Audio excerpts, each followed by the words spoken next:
congratulations képp ku la ne 1000 vues YouTube c'est égal à $1 wala égal ay 500 francs wala jàppal bàyyil soit xamul lu muy wax wala mi ngi lay jéem a nax naka.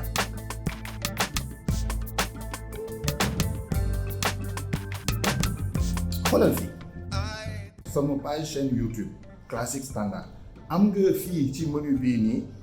fu ñu bind vos vidéos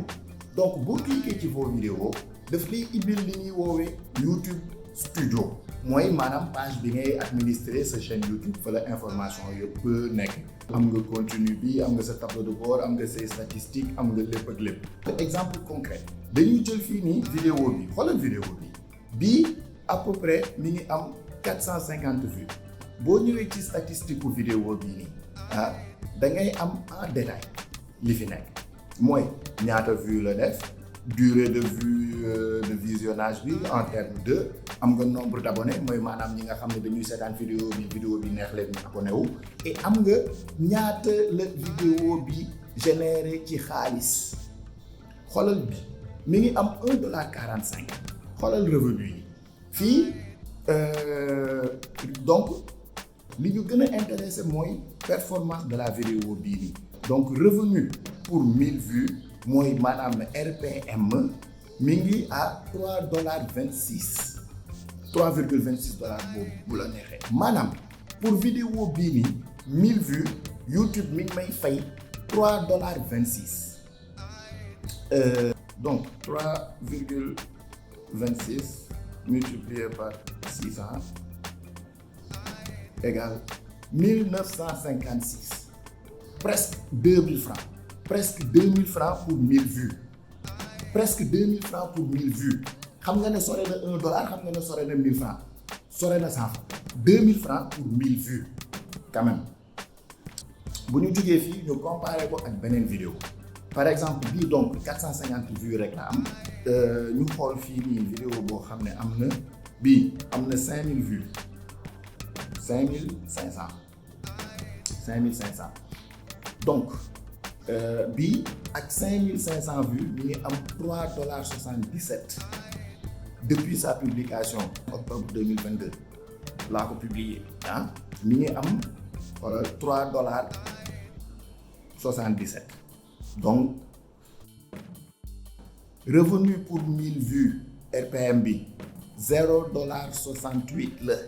$0.68 RPM bi mi ngi dépendre particulièrement si ce sujet vidéo bi lan lay wax particulièrement ci loolu lay dépendre thème bi moom la ñuy woowee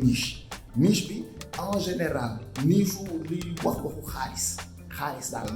maanaam liggéey xaalis daal en général moo ëpp li annonceurs yi di fay parce que YouTube en fait am na ay enchères xoolal par exemple fii nii revenu par type d'annonce am na annonce vidéo désactivable maanaam en mode enchère annonce display annonce bumper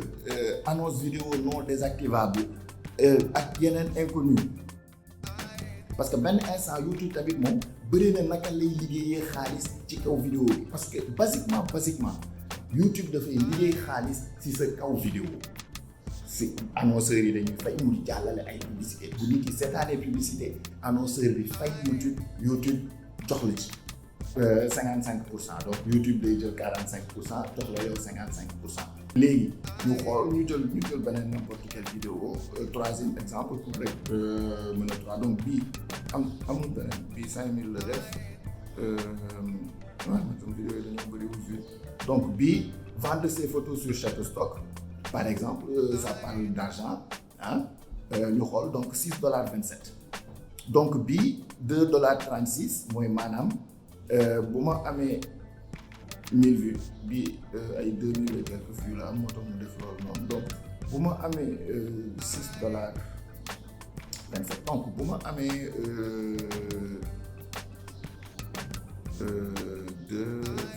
2,36 multiplié par 600 égale 1400 maanaam bii bu ma ci amee 1000 vues am naa 1400 CFA ce qui veut dire que bu ma amee 1 million de vues waaye yow damay am ay 1,4 million et quelques lii yëpp pour wax ne en fait YouTube amul tarif fixe pour vidéo yi donc ce revenu bi ngay générer par 1000 vues si vidéo yi ça dépend vraiment de plusieurs facteurs benn bi ci gën a important mooy sujet bi donc finance éducation tuto et cetera yooyu noonu yëpp ça dépend est-ce que par exemple ce vidéo clip la wala vidéo documentaire la wala vidéo moo xam vidéo voyage la et cetera am nga tamit durée bi parce que bu fekkee ne vidéo bi dafay def moins de 8 minutes benn publicité rek la mën a jàllale au début benn publicité wala ñaar je pense ñaar benn en fait mën nga am pré-roll boo xam ne c'est non désactivable après nga am beneen boo xam ne c'est désactivable bu dee dafay def plus de 8 minutes mën nga am mën nga ci placer ay publicité yu bëri maanaam non seulement YouTube par défaut 3 publicités la ciy def mais yow mën nga ci yokk say publicité am na ñoo xam ne vraiment ñoom tap ñu abusé ñoom def publicité ba mu bëri donc di am yaakaar ne amal na leen njëriñ ci kaw loolu salaam jàmm peace focus in the